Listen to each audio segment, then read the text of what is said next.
Hello friends, welcome to Amira's kitchen. வாங்க நம்ம கருப்பு கவுனி அரிசி கஞ்சி எப்படி செய்யலான்னு பார்க்கலாம்.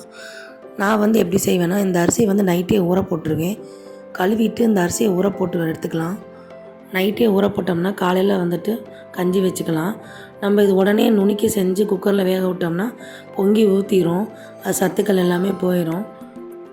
அது பொறுமையாக காய்ச்சிக்கிட்டு இருக்கணும், நம்ம அடுப்பை ஸ்லிம்மில் வச்சு.